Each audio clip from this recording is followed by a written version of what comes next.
दोस्तों, आप सभी को मेरे YouTube चैनल में स्वागत है। चलिए एक कहानी शुरू करते हैं। टूटे प्याले से रिश्ता।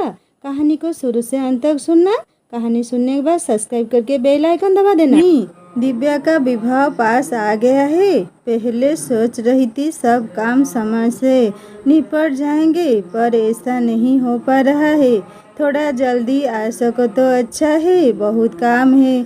समझ नहीं पा रही हूँ कि कहाँ से कार्य प्रारंभ करूं। कुछ शॉपिंग कर ली है और कुछ बाकी है। दीदी, आप चिंता न करें, मैं अवश्य पहुंच जाऊंगी। आखिर मेरी बेटी का भी तो विवाह है, विनीता ने उत्तर दिया। विनीता अपनी बड़ी बहन सुनीता की बात मानकर विवाह से लगभग 15 दिन पूर्व ही चली आई थी।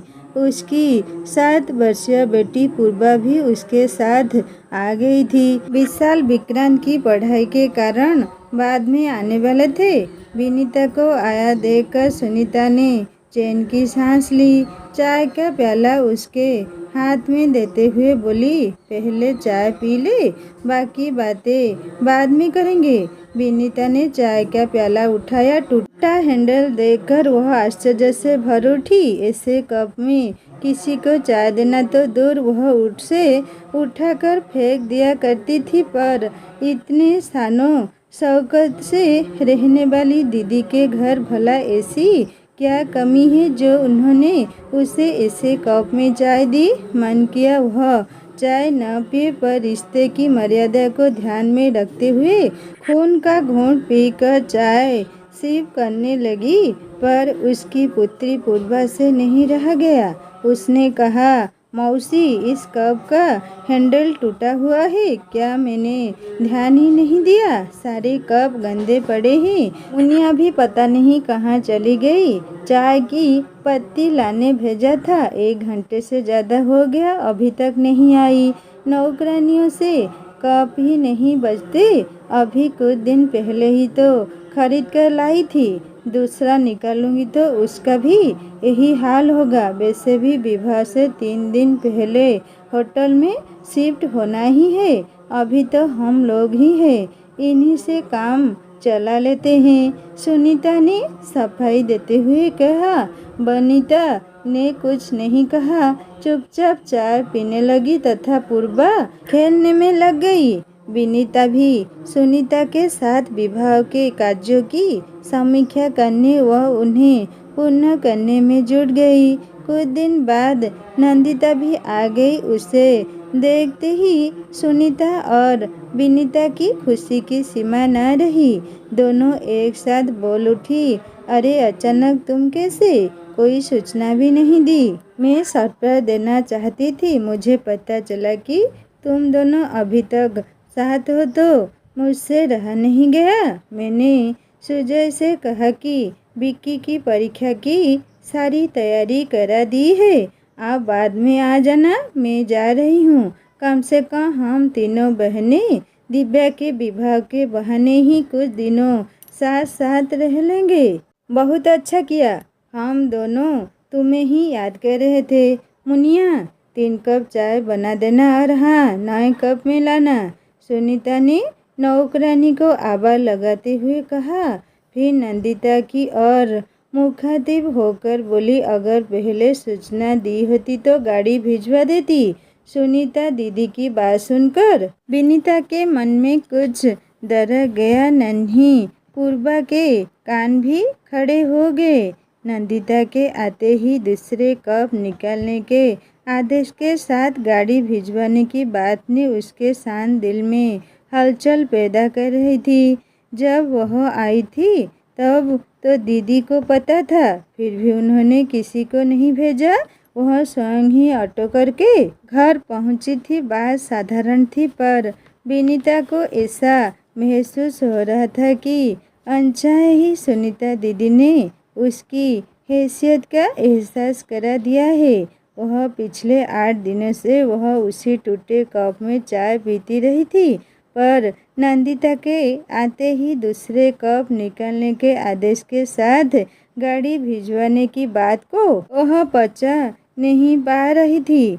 मन कर रहा था कि वह वहाँ से उठकर चली जाए, पर न जाने किस मजबूरी के कारण उसके शरीर ने उसके मन की बात मानने से इनकार कर दिया। विनीता तीनों बहनों में छोटी है। सुनीता और नंदिता के विवाह संपन्न परिवार में हुए थे, पर पिताजी की मृत्यु के बाद घर की स्थिति दयनीय हो गई थी। भाई ने अपनी हैसियत के अनुसार घर बर ढूंढा और विवाह कर दिया।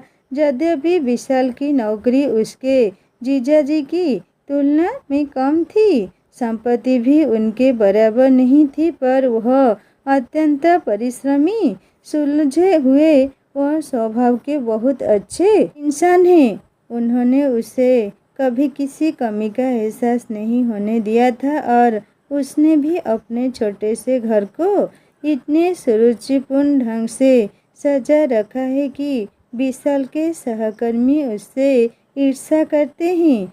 स्वयं काम करने के कारण उसके घर में कहीं भी गंदगी का नामो निशान नहीं रहता था और न ही टूटे फूटे बर्तनों का जमा बढ़ा। यह बात अलग है कि ऐसे ही पारिवारिक आयोजन उसे चाहे अनचाहे उसकी हैसियत का एहसास करा जाते हैं, पर अपनी सगी बहन को अपने साथ ऐसा व्यवहार करते देखकर वह स्वतः रह गई। क्या अब नया सेट खराब नहीं होगा हमेशा की तरह? इस बार भी सुनीता व नंदिता गप मारने लग जाती और विनीता काम में लगी रहती थी। अगर वह समय निकालकर उनके पास बैठती तो थोड़ी ही देर बाद कोई काम आने पर उसे ही उठाना पड़ता था। पहले वह इन सब बातों पर इतना ध्यान नहीं दिया करती थी, पर इस बार उसे काम में लगा देखकर एक दिन उसकी पुत्री पूर्वा ने कहा, मम्मा, दोनों मौसियाँ बातें करती रहती हैं और आप काम में लगी रहती हो, मुझे अच्छा नहीं लगता। बेटा, वे दोनों बड़ी हैं, मुझे उनका काम करने में खुशी मिलती है। पूर्वा की बात सुनकर वह चौकी पर संतुलित उत्तर दिया। उसने उत्तर तो दे दिया, पर पूर्वा की बातें चाहे अनचाहे उसके दिमाग में गूंजने लगी। पहले भी इस तरह की बातें उसके मन में उठा करती थी, पर यह सोचकर अपनी आवाज़ दबा दिया करती थी कि आखिर वे उसकी बड़ी बहनें हैं। अगर वे उसके कोई काम करने के लिए कहती है तो इसमें बुराई क्या है? पर इस बार बात कुछ और ही थी जो उसे बार बार चूम रही थी। न चाहते हुए भी दीदी का नंदिता के आते ही नए कप में चाय लाने व गाड़ी भेजने का आग्रह उसके दिल और दिमाग में हथौड़े मारने लगता। जब जब ऐसा होता वह यह सोचकर मन को समझाने का प्रयत्न करती कि हो सकता है वह सब दीदी से अनजाने में हुआ हो, उनका वह मंतव्य न हो जो वह सोच रही है। आखिर वह उनकी छोटी बहन है, वे उसके साथ भेदभाव क्यों करेगी? सत्य यह है कि दीदी का उस पर अत्यंत ही विश्वास है, तभी तो अपनी सहायता के लिए दीदी ने उसे ही बुलाया। उनका उसके बिना कोई काम नहीं हो पाता है, चाहे वह दुल्हन की ड्रेस की पैकिंग हो या बक्से को अरेंज करना हो, चाहे मिठाई के डब्बे रखने की व्यवस्था करनी हो, और तो और विवाह के समय काम आने वाली सारी सामग्री की जिम्मेदारी भी उसी पर थी। दिव्या भी अक्सर उससे ही आकर सलाह लेते हुए पूछती, मौसी, इस ड्रेस के साथ कौन सी ज्वेलरी पहनूंगी, या ये चूड़ियाँ, पर्स और सैंडल मैच कर रही है या नहीं? विवाह की लगभग आधी से अधिक शॉपिंग तो दिव्या ने उसके साथ ही जाकर की थी। वह कहती, मौसी, आपका ड्रेस सेंस बहुत अच्छा है, वरना मामा और नंदिता मौसी को तो भारी भरकम कपड़े या हैवी ज्वेलरी ही पसंद आती है।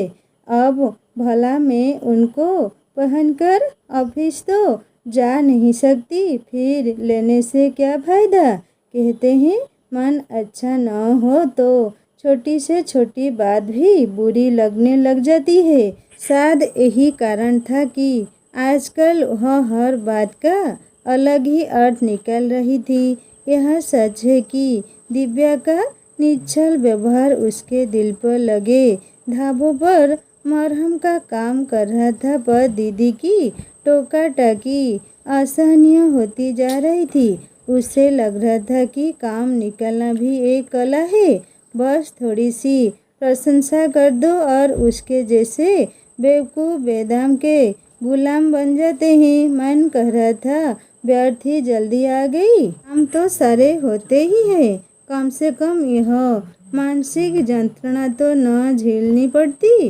विनीता जरा इधर आना, सुनीता ने आवाज़ लगाई। देख, यह सेट नंदिता लाई है दिव्या को देने के लिए। विनीता के आते ही सुनीता ने नंदिता का लाया सेट उसे दिखाते हुए कहा, बहुत खूबसूरत है। विनीता ने उसे हाथ में लेकर देखते हुए निश्चल मन से कहा, पूरे 2.5 लाख रुपए का है। नंदिता ने दर्द से सबको दिखाते हुए कहा, मौसी आप मेरे लिए क्या लाई हो? वहीं खड़ी दिव्या ने विनीता की तरफ देखकर बच्चों सी मनोहर की। नंदिता का यह वाक्य सुनकर विनीता का मन बुझ गया।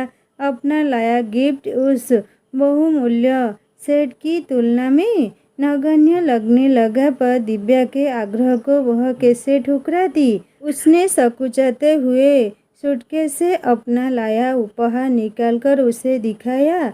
उसका उपहार देखकर दिव्या खुशी से बोली, वाह मौसी, आपका जवाब नहीं।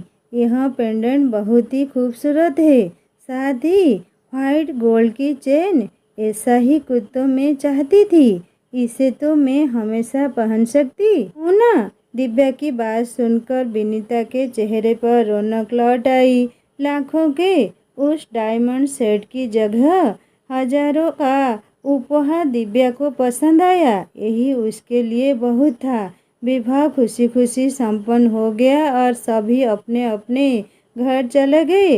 विनीता भी धीरे धीरे सब भूलने लगी। समय बड़े से बड़े घाव को भर देता है। वैसे भी दिव्या के विवाह के बाद मिलना भी नहीं हो पाया, न ही दीदी आई और न ही उसने प्रयत्न किया। बस फोन पर ही बातें हो जाया करती थी। समय के साथ विक्की को आईआईटी कानपुर में दाखिला मिल गया और पूर्वा +2 में आ गई। इसके साथ ही वह मेडिकल की तैयारी कर रही थी। समय के साथ विशाल के प्रमोशन होते गए और अब वे मैनेजर बन गए हैं। एक दिन सुनीता दीदी का फ़ोन आया कि तुम्हारे जीजाजी को वहाँ किसी प्रोजेक्ट के सिलसिले में आना है। मैं भी आ रही हूँ। बहुत दिन हो गए तुम सब से मिले हुए। दीदी पहली बार उसके घर आ रही है, सो पिछली सारी बातें भूलकर उत्सुकता से विनीता उसके आने का इंतज़ार करने के साथ तैयारियां भी करने लगी। सोने के कमरे को उनके अनुसार सेट कर लिया और दीदी की पसंद की खस्ता कचौड़ी बना ली और रसगुल्ले मंगा लिए। खाने में जीजाजी की पसंद का मलाई कोफ्ता व पनीर भुर्जी भी बना ली थी। उसने दीदी जीजाजी की खातिरदारी का पूरा इंतजाम कर रखा था, पर न जाने क्यों पूर्वा को उसका इतना उत्साह पसंद नहीं आ रहा था। जीजाजी दीदी को ड्रॉप कर यहाँ कहते हुए चले गए, मुझे देर हो रही है विनीता, मैं निकलता हूँ। आते आते शाम हो जाएगी, तब तक तुम अपनी बहन से खूब बात कर लो। बहुत तरस रही थी ये तुमसे मिलने के लिए। शाम को आकर तुम सबसे मिलता हूँ। दीदी ने उसका घर देखकर कहा, छोटे घर को भी तूने बहुत ही करीने से सजा रखा है। विशेषतया उन्हें पूर्वा का कमरा बहुत पसंद आया। तब तक पूर्वा ने नाश्ता लगा दिया। नाश्ते के बाद पूर्वा चाय ले आई। चाय का कप मौसी को पकड़ाया। सुनीता उस कप को देखकर चौंकी। विनीता कुछ कहने के लिए मुंह खोलती उससे पहले ही पूर्वा ने कहा, मौसी, इस कप को देखकर आपको आश्चर्य हो रहा होगा, पर दिव्या दीदी के विवाह में आपने मामा को ऐसे ही कप में चाय दी थी। हफ्ते भर तक वे ऐसे ही कपों में चाय पीती रही, जबकि नंदिता मौसी के आते ही आपने नया टी शर्ट निकलवा दिया था। मौसी, तब से मेरे मन में यह बात रह रहकर टीस देती रहती थी। वैसे तो टूटे कप हम फेंक दिया करते हैं, पर यह कप मैंने बहुत सहेज कर रखा था उस याद को जीवित रखने के लिए कि कैसे कुछ अमीर लोग अपनी करनी से लोगों को उनकी हैसियत बता देते हैं, चाहे वे उनके अपने ही क्यों न हो। आज उस अपमान के साथ अपनी बात कहने का अवसर भी मिल गया। सुनीता चुप रह गई।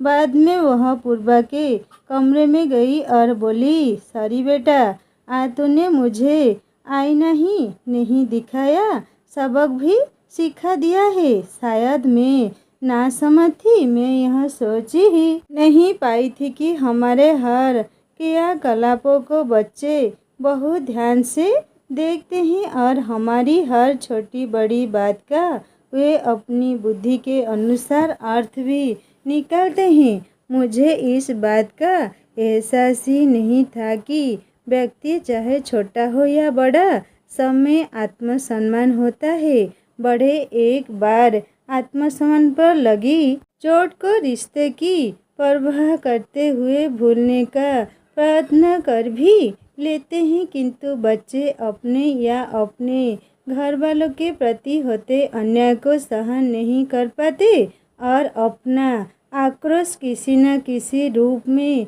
निकालने की कोशिश करते हैं। पूर्वा, तुमने अपने मन की व्यथा को इतने दिनों तक स्वयं तक ही सीमित रखा और आज इतने वर्षों बाद अवसर मिलते ही प्रकट भी कर दिया। मुझे खुशी तो इस बात की है कि तुमने अपनी बात इतने सहज और सरल ढंग से कह दी। आज तुमने मुझे एहसास करा दिया बेटा कि उस समय मैंने जो किया वह गलत था। एक बार फिर से सॉरी बेटा कहते हुए उन्होंने पूर्वा को गले से लगा लिया। जहाँ सुनीता अपने पिछले व्यवहार पर शर्मिंदा थी, वही विनीता पूर्वा के कटु वचनों को सुनकर उसे डांटना चाहकर भी नहीं डांट पा रही थी। संतोष था तो सिर्फ इतना कि दीदी ने अपना बड़प्पन दिखाते हुए अपनी गलती मान ली थी। सच तो यह था कि आज उसके दिल से भी वर्षों पुराना बोझ उतर गया था। आखिर आत्मसम्मान तो हर एक में होता है। उस पर लगी चोट व्यक्ति के दिन का चैन और रात की नींद चुरा लेती है। शायद उसकी पुत्री के साथ भी ऐसा ही हुआ था। आज उसे यह भी एहसास हो गया कि आज की पीढ़ी अन्याय को उत्तर देना जानती है, साथ ही बड़ों का सम्मान करना भी जानती है। अगर ऐसा न होता तो पूर्वा सॉरी मौसी कहकर उनके कदमों में न झुकती। दोस्तों, कहानी कैसी लगी मुझे ज़रूर कमेंट करके बताएगा। अच्छी लगी तो सब्सक्राइब करके बेल आइकन दबा देना और एक नई कहानी जल्दी लेकर आऊँगा। नमस्ते।